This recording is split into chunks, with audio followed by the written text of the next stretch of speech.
basically what happened was we were chased by a couple of skiffs. They came backwards and forwards a couple of times. They fired. Normal form, we didn't stop the ship. Had no reason to stop the ship. There's absolutely no point whatsoever. In fact, if we had a shot to it, they would have probably got on. We'd fired every flare we had. We'd thrown nuts and bolts and all sorts of other confetti we could have got our hands on, and we had nothing left. And this guy was still coming. I think there was three of them in the skiff. They had weapons. They weren't going mad with them. I think they were trying to save a little bit of ammunition, and they managed to slightly hook onto the side of the boat with a homemade grappling hook, and they were pulling themselves in.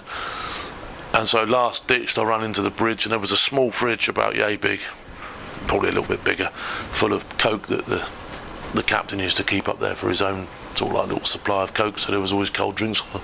And I just ripped it out, run down the bridge ring with it, and just smashed it straight off the edge into the front of the skiff, and it sort of like bounced off the front of the skiff. I think it took on board a bit of water, and they thought better of it. They thought, these guys are going to put a scrap up there, and we did. So that was the fridge incident.